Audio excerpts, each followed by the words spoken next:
You are now listening to Tough Tiger. He's going to get Flash win at report. College Station next week, and then I don't know. We'll see what they can do against Georgia. Yeah, certainly they're not going to be the favored team in that SEC title game, but anything can happen. It's been a great year for the Tigers as they get another win here tonight over UAB, 41-10.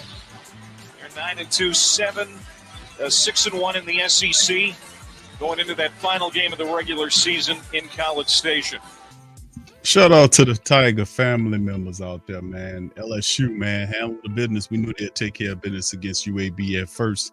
It started the first quarter off kind of tight, but then LSU loosened up and kind of took it like we thought they should have. 41-10 is the final. In the matchup. LSU improves, man. They improve. One game left in actually 2 games. The matchup against Texas A&M on the road, and of course the SEC championship matchup against Georgia. And a lot of accolades thrown around to Coach Kelly, and rightfully so, man. They did a terrific job this year building this squad. And like I said, when we started this year off, a lot of stuff was going on. To be honest with you, with Coach Kelly coming in and basically having to build this team through the transfer portal, especially the secondary, a lot of great players he had, Harold Perkins and a few other guys, and took whatever was left after Coach O kind of bottomed out the squad, built them up over the course of one season. I was telling people you got to watch out for a guy that goes wherever he goes. Not only does he win, but he sustains the winning. And the fact that we have so many resources here at LSU, it's going to help this be a prolonged situation. So I can imagine what this team looks like next year and the year after that, man. So 41-10 is the final here for the Tigers in the matchup, going over the team statistics. 11 of 13, that's that type of game for LSU. 11 of 13 on third down, 31 first downs versus only 12 by UAB. You look at the total yards, LSU 565 total offensive yards versus 259 by UAB, 299 yards passing through the air versus 211 by UAB. You look at the rushing attack, LSU piled up 266 yards on the ground versus 48 yards by UAB. They averaged over 6 yards per carry on the running attack. They also held their penalties down against this team. 3 penalties for 39 yards versus 8 by 73. They did have 2 turnovers, which were those fumbles. Got to clean that up. Defense did a good job of not allowing that to impact us during the game. 33 minutes of action on the time of possession for LSU versus 26-51 by UAB. Just an evisceration. That's what we thought this game should be. Jayden Daniels in a matchup a lot more crisper in this matchup. 22 of 29 for 297. Had that 1 touchdown. He averaged 10.2 yards every time he threw the ball. He had it going tonight against UAB's defense. He also was the top rusher again. Boy, he's lightning fast. I tell you what, Jayden Daniels, 12 scrambles for 111 yards. He averaged 9.3 yards per rush. They really didn't have an answer for him. He got in the end zone, rushing the ball. And Cain was the top rusher for the squad. He had 13 carries for 76 yards. He averaged 6 yards per rush and 3 rushing touchdowns for Cain. Now, John Emery had some issues tonight, but he still averaged in the 9 carries, 46 yards, which is 5.1 yards per carry. He did have a rushing touchdown in that thing. Top receiver for LSU, Malik Neighbors, 7 catches for 129 in Keyshawn Butte's absence. Over 18 yards per catch for Malik Neighbors in the thing. He did everything except catch a touchdown, which what Brian Thomas got later in the game. Jack Betch had 3 catches, 61 yards. Mason Taylor, 3 for 39. Jare Jenkins, 2 for 29. Brian Thomas, 4 for 21, and the only offensive passing touchdown for the game. And like I said, Emery had 2 fumbles in the game that he had to clear up. The defense for LSU, Greg Penn III, 8 tackles, 5 of which was solo. He had a tackle for a loss. And who else but Harold Perkins Jr., man? Harold Perkins has been absolutely phenomenal in the back end of the season, coming online and really showing up for LSU. He's I mean, just excellent. BJ Ojolari also had a solid game for them. And the LSU defense did what they were supposed to do against subpar competition. Ali Gay had a sack in the matchup for LSU. Is they only got one sack. So got to credit UAB's offensive line. They only allowed LSU to get one sack on them, but not too much else happening on that. The only positive I could say about them. So good job by LSU. They handled the business in a big way, slashing down UAB. And we knew they were supposed to do this. This was something that when you're a team that's ranked number 6 in the nation, according to that, bowl poll, that the bowl ranking, this is something you're supposed to do against this type of competition. Just like what Alabama did to their squad when they beat their matchup this week, 34-0. So very good score, very good game for LSU. Now they head to the road. They're going to go on the road against Texas A&M, a team that we looking at to complete the road. I mean, well, we got that championship game, and Texas A&M has really bottomed out this season. But a lot of people is painting this game like a potential trap game, and I agree. You got to watch out for Texas A&M on the back end of the season. This will be a Saturday matchup, 6 p.m. Central time as we get it flipped, and you can see some of the statistics right here. And the matchup is Cain is their top passer. He has a 104 out of 187 for 220, 7 touchdowns, 6 interceptions. Jayden Daniels on the season over 2,000 yards, almost 2,100 yards throwing the ball, 14 touchdowns, 2 picks for Jayden Daniels. He's also the top rusher for LSU, 150 scrambles for 629. He has 10 touchdowns rushing on the ground. It's time for him to be put in some of these quarterback mentions. And of course, you see Cain, their top rusher, 887, 6 rushing touchdowns. Malik Neighbors leads LSU squad with 44 catches, 528, and 1 touchdown. Stewart is their top receiver, 49 catches for 607, 2 touchdowns. You see the numbers right there as Texas A&M struggles to move the ball offensively, average just over 21 points a game. LSU is over 32. LSU's defense has stiffened up as of late, only allowing 21 points per contest flat. Texas A&M almost 23. Both 25.2 is what our offense does, 240 plus 3.3 through the air, and LSU rushing at that thing 185 yards per contest versus Texas A&M at 350 is what they do total, 220 or 229 through the air, throwing the ball, and they rush at about 121.4 yards per contest. Defensively, LSU's defense gives up about 348.4 yards per contest. A lot of that through the secondary, almost 208 yards through the secondary.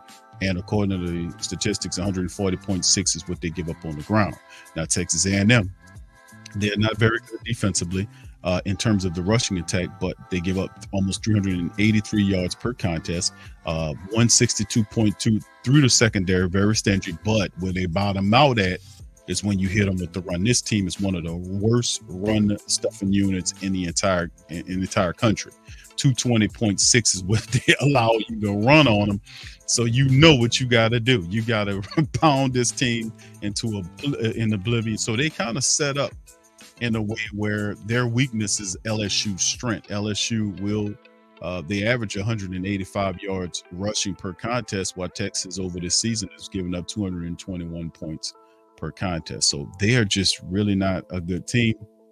As you can see, they have lost a ton of games, and this season was a complete disaster for Texas A&M, to be honest, which a lot of people didn't think they'll be this bad, but still in all. They want to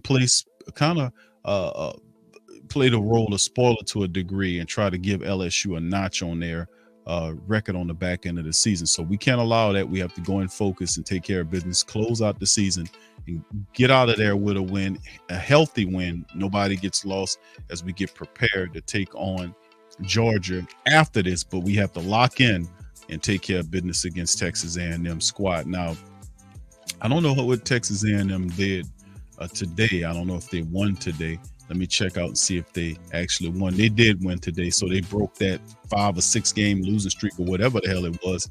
And they got a win against UMass, who's UMass 1-10. They won. The Minutemen won 1 game on the year. They're 0-7 on the road, and they beat them 20-3. So I would think if you're Texas A&M, you could be able to beat UMass a little worse than 20-3.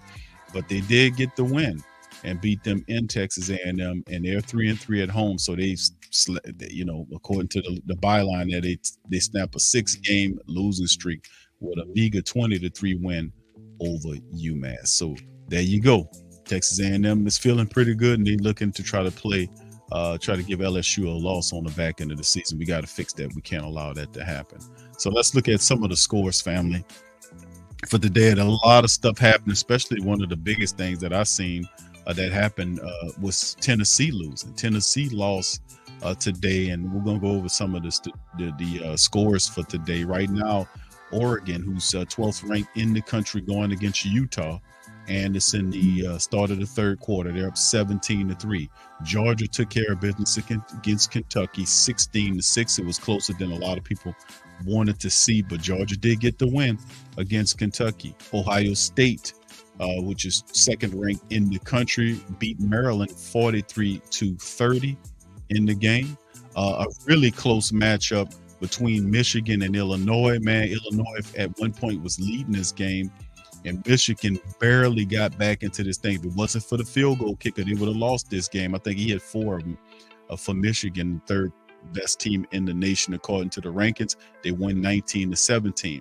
Another scare too in Texas was TCU, who's 4th ranked in the nation. They barely came out with a win against Baylor in the Big 12 matchup, 29-28 to hold their 4th ranking. A really shocker of the day is South Carolina taking down the 5th ranked Tennessee Vols 63-38, and Spencer Rattler just went off. He had 6 touchdowns in this game and absolutely burned Tennessee's britches off. So as Big Low calls it, they burned their draws off 63-38. Man, that's a big one. That's going to hurt Tennessee, man. Not only did they lose to an unranked opponent, but look, they almost beat them by 30. So, we're going to see how that looks. USC survived the scare. The 7th ranked team in the nation survived the scare at UCLA 48-35. Alabama took care of business against Austin Peay 34-0 in Tuscaloosa. You look at Clemson, who is out of the conversation. 9th ranked, they were able to beat Miami 40-10. Penn State, 11th ranked in the nation, took down Rutgers 55-10. Georgia Tech beat the number 13 ranked North Carolina Tar Heels 21-17. Another upset there. Ole Miss lose another one. Ole Miss lost another one. You had LSU, you had Alabama, and now Arkansas, who LSU had just eked out a win the week prior. Arkansas comes alive and beats the 4th ranked team, Ole Miss, 42-27, as Ole Miss falling out of this thing, man, toward the back end of the season. Kansas State, 15th ranked in the country, just beat the hell out of West Virginia 48-31. Washington, 17th ranked, beat the 1-9 Colorado Buffaloes 54-7. Boston College gets blanked by 18th ranked Notre Dame 44-0. Shout out to Notre Dame, man. It started off pretty rocky for Notre Dame, and they ultimately were able to turn it around, and they sitting up there at 8-3 and 4-2 at home. Boy, it started off real rocky for Notre Dame, but credit to them, man. They were able to turn it around, and it's sitting at 8-3 on the season. Boy, that was a hell of a start for them. And of course, you look at Florida, 19th ranked in the country. They beat the Raging Cajuns 49-17 in Tallahassee, and of course, Navy, in a bit of an upset, beat UCF 17-14, as well as UCF is 20th ranked in the country. Oklahoma, who's not ranked, they beat the 22 ranked Oklahoma State Club 28-13. Oregon State, 23rd ranked, beat Arizona 31-7. Louisville beat the 24th ranked North Carolina State Wolfpack 25-10. And Cincinnati took care of business against Temple 23-3. So that's some of the scores right there. And for some of the family members want to know about Tulane got the win after losing last week. The only second loss of the season. But Green Wave came alive and beat SMU 59-24, and that was last Thursday and they did a terrific job as they improved. So both our teams looking good. So once again, LSU takes care of business, man, against UAB like they were supposed to, 41-10. So that's cool. Loving that as they improved to 9-2, 6-1 at home, and they against this UAB club. Like I said, we previewed Texas A&M as the next matchup, and they have to play just some disciplined ball, keep doing what they're doing. And you see LSU is improving every time. You know, the offensive line looked kind of bad early on, but every week you see some improvement by LSU, and that's just good coaching. So with that being said, man, shout out to the fam, man. I appreciate y'all staying up late with me here watching LSU take care of business against the UAB Blazers. So with that being said, please feel free to hit the like button, hit the subscribe button. Also feel free to share Tough Tiger Talk on your social media feed with the rest of the Tiger family members. With that being said, I'm Big Q, and I'm going to get out on that one. Shout out to the fam. Go Tigers.